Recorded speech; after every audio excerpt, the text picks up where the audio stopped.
안녕하세요. 남자 사람입니다. 제12장 모모 시간의 근원지에 가다 두 번째 이야기 시작하겠습니다.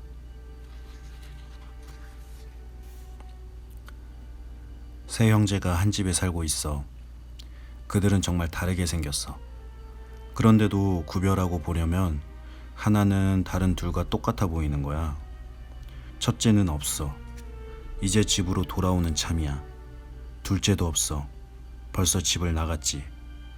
셋 가운데 막내, 셋째만은 있어.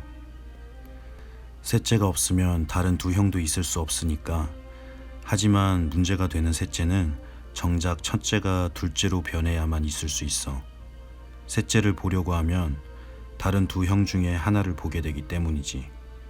말해보렴. 세 형제는 하나일까 아니면 둘일까? 아니면 아무도 없는 것일까? 꼬마야, 그들의 이름을 알아맞힐 수 있다면 넌 세 명의 막강한 지배자 이름을 알아맞히는 셈이야. 그들은 함께 커다란 왕국을 다스린단다. 또 왕국 자체이기도 하지. 그 점에서 그들은 똑같아. 호라는 모모를 바라보며 용기를 북돋아 주려는 듯 고개를 끄덕였다. 모모는 잔뜩 긴장해 귀를 기울였다. 모모는 기억력이 비상했기 때문에 수수께끼 한마디 한마디를 천천히 다시 되풀이해 보았다. 모모는 한숨을 쉬었다. 아유, 정말 어려워요. 뭔지 짐작도 안 가요. 어디서부터 시작해야 할지도 모르겠어요. 잘 생각해 보렴. 모모는 수수께끼를 처음부터 끝까지 다시 한번 중얼거려 보고는 고개를 가로저었다. 모모는 솔직히 말했다. 못 풀겠어요. 그 사이에 거북은 두 사람 뒤를 따라와 호라 박사의 곁에 앉아서 모모를 유심히 바라보고 있었다. 호라 박사가 말했다. 자, 카시오페이야, 너는 반시간 앞의 일을 모두 알고 있잖니? 어디 모모가 수수께끼를 풀까? 카시오페이아의 등에 글자가 나타났다. 풀 거예요. 호라 박사는 모모 쪽으로 몸을 돌리고 말했다. 자, 보렴. 네가 푼다잖니. 카시오페이아는 틀린 적이 없어. 모모는 이마를 찡그리고 다시 정신을 집중하고 곰곰이 생각해보기 시작했다.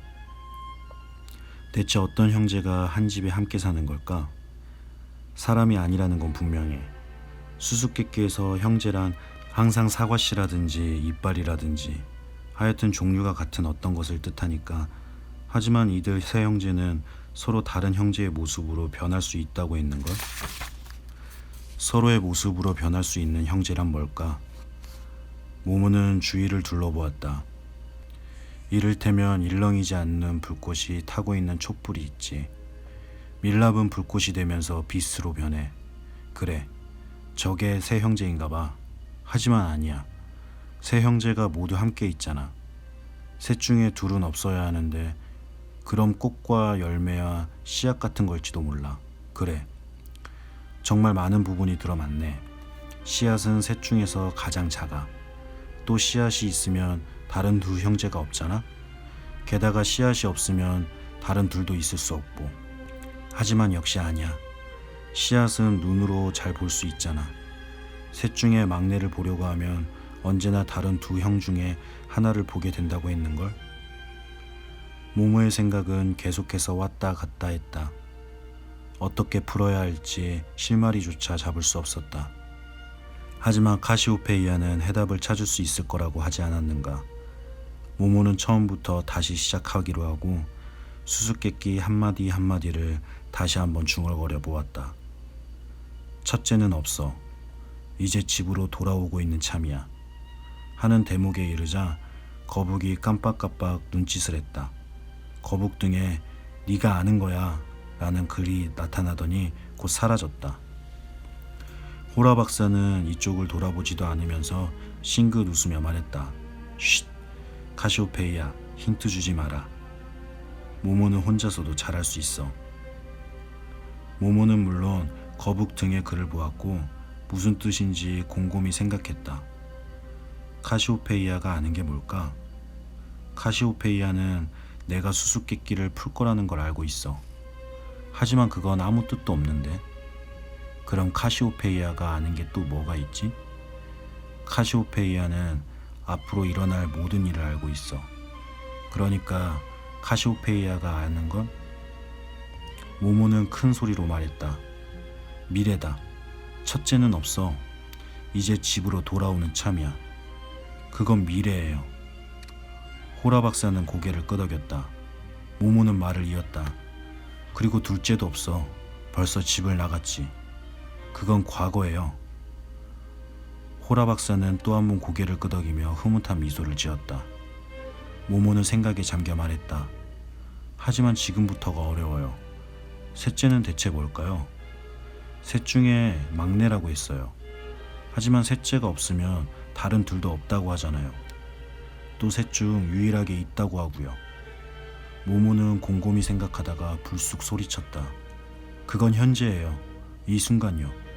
과거란 지나간 순간이고 미래란 앞으로 올 순간이죠. 그러니까 현재가 없다면 다른 둘은 있을 수 없는 거죠. 맞아요. 그래요. 모모의 뺨은 열기로 발갛게 달아올랐다. 하지만 이 구절은 무슨 뜻일까요? 하지만 문제가 되는 셋째는 정작 첫째가 둘째로 변해야만 있을 수 있어. 그러니까 현재는 미래가 과거로 변해야만 있을 수 있다는 말이군요. 모모는 놀라워하며 호라 박사를 바라보았다. 맞아요.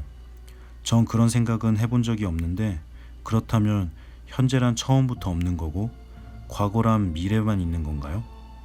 예컨대 지금 이 순간은 제가 이 순간에 대해 이야기하는 사이에 벌써 과거가 되어 있는 거죠. 아, 이제 알겠어요. 셋째를 보려고 하면 다른 두 형 중에 하나를 보게 되기 때문이지 라는 구절의 뜻을요. 이젠 나머지도 다 이해가 돼요. 우리는 세 형제 중에 하나만 있다고 생각할 수도 있을 거예요. 현재만 있다고 생각하든가 아니면 과거나 미래만 있다고 생각할 수 있죠. 아니면 아무것도 없다고 할 수 있을지도 몰라요. 현재, 과거, 미래는 저마다 다른 둘이 있어야만 있을 수 있으니까요. 머리가 핑글핑글 도네요. 헌데 수수께끼는 아직 끝나지 않았다. 셋이 함께 다스리는 커다란 왕국은 뭘까? 셋이 왕국 자체이기도 한다는 말은 또 무슨 뜻이고? 모모는 어쩔 줄 모르고 박사를 바라보았다. 대체 그게 뭘까? 과거, 현재, 미래를 전부 합하면 뭐가 될까? 모모는 커다란 홀을 둘러보았다. 수천 수만 개의 시계를 훑어보던 모모의 눈이 갑자기 반짝반짝 빛났다. 모모는 손뼉을 치며 큰 소리로 말했다. 시간이에요. 예, 그건 시간이에요. 시간요. 모모는 기쁨에 겨워 팔짝팔짝 뛰었다. 호라 박사는 재촉했다. 그럼 세 형제가 함께 사는 집은 뭔지 말해보렴. 그건 세상이에요. 만세. 이번에는 호라 박사가 소리치며 마찬가지로 손뼉을 쳤다. 모모, 정말 존경스럽구나. 넌 수수께끼 박사야. 정말 기쁘다. 저도요. 모모는 그렇게 대답하면서도 내심 자기가 수수께끼를 푼 것을 호라 박사가 왜 그렇게 기뻐하는지 조금 의아한 마음이 들었다. 그들은 시계의 홀을 계속 돌아보았다. 호라 박사는 모모에게 다른 희귀한 물건을 보여주었지만 모모는 수수께끼 생각을 떨쳐버릴 수가 없었다. 이윽고 모모가 입을 열었다. 말씀해 주세요. 대체 시간이란 뭐예요? 조금 전에 너 스스로 해답을 찾았잖니? 아니요. 제 말은 시간이란 게 그러니까 시간이 뭔가일 거라는 뜻이에요. 시간은 분명히 있어요. 대체 시간이란 뭘까요? 이번에도 너 스스로 해답을 찾을 수 있으면 좋겠구나. 모모는 한동안 곰곰 생각에 잠겨 중얼거렸다. 시간이 있다는 건 어쨌든 분명한 사실이에요. 하지만 만져볼 수는 없어요. 붙잡아 둘 수도 없고요. 혹시 향기 같은 건 아닐까요? 하지만 시간은 계속 지나가는 어떤 것이기도 해요. 그러니까 분명 시간이 나오는 곳이 있을 거예요. 혹시 바람 같은 건 아닐까요? 아니에요. 이제 알겠어요. 시간은 언제나 거기 있기 때문에 듣지 못하는 음악 같은 걸 거예요. 하지만 저는 그 음악을 이따금 들었던 것 같아요. 아주 나지막한 음악이었어요. 호라 박사는 고개를 끄덕였다. 알고 있단다. 그래서 널 이리 오라고 부를 수 있었지. 모모는 여전히 골똘히 생각에 잠긴 채 말했다. 하지만 다른 무엇이 또 있어요. 그 음악은 아주 멀리서 들려왔지만 제 안 아주 깊숙한 곳에서 울렸어요. 어쩌면 시간도 그런 건지 몰라요. 그러고서 모모는 당황해 입을 다물었다가 머뭇머뭇 덧붙였다. 그러니까 제 말은요. 바람이 불어서 강물에 물결이 이는 거랑 비슷한 거 아닐까 하는 뜻이에요. 아, 정말 말도 안 되는 소리만 했네요. 아니, 정말 멋지게 표현했다. 그래서 말인데, 이제 내게 비밀을 하나 알려주마. 모든 사람들의 시간은 여기 언제나 없는 거리에 있는 아무데도 없는 집에서 나오는 거란다. 모모는 작은 소리로 말했다. 와, 할아버지가 시간을 만드시는 거예요? 호라 박사는 다시 빙그레 미소를 지었다. 아니 꼬마야, 나는 그저 관리자일 뿐이야.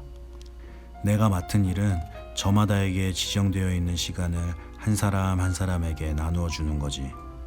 그럼 시간 도둑들이 사람들에게서 더 이상 시간을 훔쳐가지 못하도록 조정하실 수는 없나요?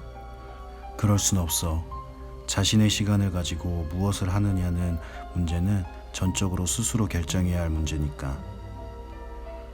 또 자기 시간을 지키는 것도 사람들 몫이지. 나는 사람들에게 시간을 나누어 줄 뿐이다. 모모는 홀을 빙 둘러보고 물었다. 그래서 이렇게 많은 시계들을 갖고 계신 거예요? 한 사람마다 한 개씩요. 그렇죠. 아니야 모모. 이 시계들은 그저 취미로 모은 것들이야. 이 시계들은 사람들이 저마다 가슴속에 갖고 있는 것을 엉성하게 모사한 것에 지나지 않아. 빛을 보기 위해 눈이 있고 소리를 듣기 위해 귀가 있듯이 너희들은 시간을 느끼기 위해 가슴을 갖고 있단다. 가슴으로 느끼지 않은 시간은 모두 없어져 버리지. 장님에게 무지개의 고운 빛깔이 보이지 않고 귀머거리에게 아름다운 새의 노랫소리가 들리지 않는 것과 같지.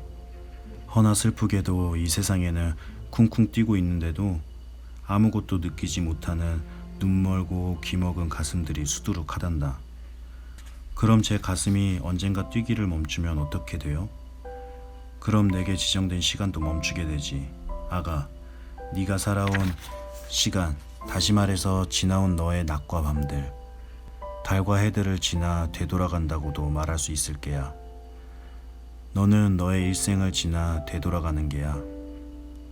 언젠가 네가 그 문을 통해 들어왔던 둥근 은빛 선문에 닿을 때까지 말이지. 거기서 너는 그 문을 다시 나가게 되지. 그 문 바깥쪽에는 뭐가 있는데요? 그럼 너는 네가 가끔 들었던 나지막한 음악이 흘러나오는 곳으로 가게 되지. 거기서 너는 그 음악의 일부가 되어 스스로 하나의 음이 된단다. 그는 모모를 찬찬히 뜯어보았다. 아마 무슨 말인지 모르겠지? 모모는 작은 소리로 말했다. 알아요. 알 것 같아요. 문득 언제나 없는 거리를 지나올 때 모든 것이 뒷걸음질 치는 듯했던 일이 생각났다. 모모는 입을 떼어 물었다. 박사님은 죽음인가요? 호라 박사는 빙그레 웃기만 할 뿐 한동안 아무 말도 하지 않았다. 이윽고 박사가 대답했다. 죽음이 뭐라는 걸 알게 되면 사람들은 더 이상 죽음을 두려워하지 않을 게다. 그리고 죽음을 두려워하지 않으면 아무도 사람들의 인생을 훔칠 수 없지. 모모는 제 의견을 이야기했다. 그런 사람들에게 그 사실을 알려주기만 하면 되겠네요. 그렇게 생각하니? 나는 사람들에게 시간을 나누어주며 매 시간마다 진실을 말해주지. 허나 들으려고도 하지 않는 것 같아 걱정이란다. 사람들은 오히려 두려움을 불어넣는 자들을 더 믿고 싶은 모양이야. 정말 수수께끼야. 저는 두렵지 않아요. 호라 박사는 천천히 고개를 끄덕였다. 박사는 모모를 한동안 물끄러미 바라보더니 물었다. 시간은 어디서 오는지 보고 싶니? 모모는 나직이 대답했다. 예, 내가 데려가 주마. 허나 그곳에서는 아무 말도 하지 말아야 한다. 아무것도 묻지 말고 아무 말도 하지 말아야 해. 그러겠다고 약속할 수 있겠니? 모모는 말없이 고개를 끄덕였다. 그러자 호라 박사는 몸을 굽혀 모모를 안아 올려 품에 꼭 껴안았다. 박사는 갑자기 엄청나게 크고 말할 수 없이 늙어 보였다. 하지만 노인이라기보다는 영겁의 세월을 견딘 고목이나 바위처럼 보였다. 박사는 손으로 모모의 눈을 가렸다. 모모는 가볍고 서늘한 눈송이가 얼굴에 떨어지는 듯한 느낌을 받았다. 모모는 호라 박사가 자기를 데리고 어둡고 긴 터널을 지나고 있다고 생각했다. 그러나 무척 아늑한 느낌이어서 조금도 두렵지 않았다. 처음에는 제 심장이 뛰는 소리가 들리는 것 같았다. 하지만 시간이 갈수록 그 소리는 쿵쿵 울리는 호라 박사의 발작 소리라는 생각이 들었다. 무척 먼 길이었다. 이윽고 박사는 모모를 내려놓았다. 박사의 얼굴은 모모의 얼굴 바로 앞에 있었다. 박사는 모모를 찬찬히 바라보더니 입술에 손가락을 갖다 댔다. 그러곤 일어나서 뒤로 물러섰다. 금빛 어스름이 모모를 둘러싸고 있었다. 모모는 점차 자기가 완벽하게 둥그런 거대한 지붕 밑에 서 있다는 것을 알아차렸다. 모모는 그 지붕이 온 하늘만큼이나 크다고 생각했다. 게다가 이 거대한 지붕은 순금으로 되어 있었다. 지붕 저 높은 곳 한가운데에는 둥그런 구멍이 뚫려 있었는데 거기서 빛의 기둥이 새어나와 마찬가지로 둥그런 모양의 연못에 수직으로 쏟아져 내리고 있었다. 연못의 검은 물은 껌껌한 거울처럼 물결 하나 없이 매끈하고 잔잔했다. 연못 표면 바로 위쪽, 빛의 기둥 안에서 밝은 별 같은 무엇인가가 반짝반짝 빛나며 위험있게 천천히 움직이고 있었다. 모모는 그것이 검은 거울 같은 수면 위를 왔다 갔다 하는 거대한 추라는 것을 알아보았다. 하지만 추를 매단 곳은 없었다. 추는 공중에 떠 있는 듯 보였고 무게도 없는 듯 했다. 별의 추가 천천히 연못 가장자리에 이동하자 어두운 물속에서 커다란 꽃봉오리가 떠올랐다. 꽃봉오리는 추가 기꺼이 다가감에 따라 점점 벌어지더니 마침내 활짝 피어서 잔잔한 수면 위에 떠 있었다. 모모는 일찍이 그토록 찬란하게 아름다운 꽃을 본 적이 없었다. 마치 빛나는 색깔로만 만들어진 꽃 같았다. 그런 색깔이 있다는 상상조차 해본 적이 없었다. 별의 추는 한동안 꽃 위에 머물렀다. 모모는 주변의 모든 일을 까맣게 잊고서 넋을 잃고 꽃을 바라보았다. 꽃의 향기는 뭐라고 딱히 코집어 말할 수는 없었지만 언제나 모모가 간절히 그리워했던 그 어떤 것처럼 느껴졌다. 하지만 그때 추가 천천히, 정말 천천히 되돌아가기 시작했다. 추가 서서히 멀어지면서 그 아름다운 꽃도 시들기 시작했다. 모모는 소스라치게 놀랐다. 한 장 한 장 꽃잎이 떨어지더니 어두운 심연 속으로 가라앉는 것이 아닌가. 모모는 가슴이 찢어지는 것처럼 아팠다. 다시는 돌아올 수 없는 그 무엇이 영원히 자신을 떠나버린 것 같았다. 추가 검은 연못의 한가운데에 이르자 그 아름다운 꽃은 완전히 쓰러져 버렸다. 하지만 그와 동시에 맞은편에서 꽃봉오리 하나가 어두운 물속에서 자태를 드러냈다. 추가 그쪽으로 천천히 다가가자 꽃봉오리가 피어나기 시작했다. 더욱 아름다운 꽃이었다. 모모는 꽃을 가까이서 보려고 연못 주변을 빙 돌아갔다. 그 꽃은 앞의 꽃과는 전혀 달랐다. 모모는 그 꽃의 색깔 역시 전에 본 적 없었다. 하지만 이번 꽃의 색깔이 너무 다채롭고 고결해 보였다. 향기도 달랐는데 더욱더 황홀했다. 바라보면 바라볼수록 꽃의 신비로운 세세한 부분들이 눈에 띄었다. 하지만 별의 추가 다시 방향을 돌리자 그 아름다운 꽃은 시들고 떨어져 깊이를 알 수 없는 검은 연못 저 깊은 곳으로 한 잎 한 잎 가라앉아 버렸다. 추는 천천히, 아주 천천히 맞은편에 이르렀다.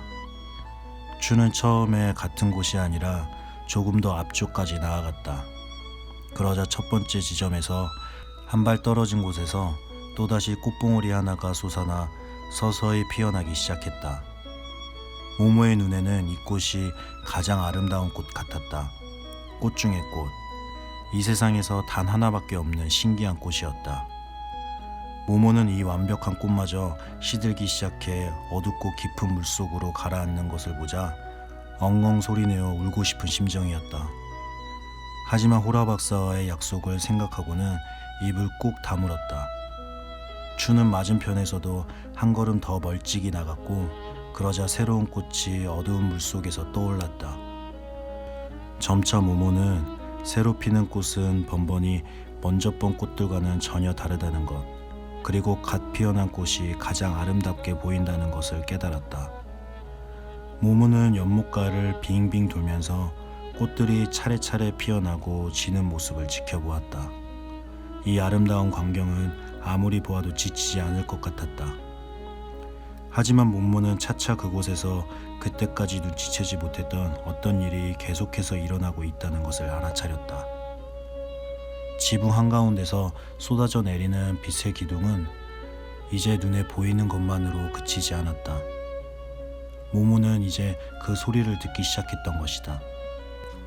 처음에는 저 먼 곳의 나무 꼭대기에서 부는 살랑대는 바람 소리 같았다. 하지만 그 소리는 점점 커져 마침내 폭포 떨어지는 소리, 아니 바닷가 바위에 세차게 부딪히는 파도 소리만큼이나 커졌다. 모모는 이 웅장한 울림이 끊임없이 다르게 배열되고 변하면서 계속해서 새로운 화음을 만들어내는 헤아릴 수 없이 많은 음이 어울려 지어내는 소리라는 것을 점점 더 또렷하게 느꼈다. 그것은 음악이었지만 동시에 음악이 아닌 전혀 다른 것이기도 했다. 모모는 불현듯 그 음악을 다시 기억해냈다. 초롱초롱 별이 빛나는 밤하늘 아래 앉아 정적에 귀 기울일 때에 이따금씩 아득히 먼 곳에서 나직히 들려왔던 바로 그 음악이었다.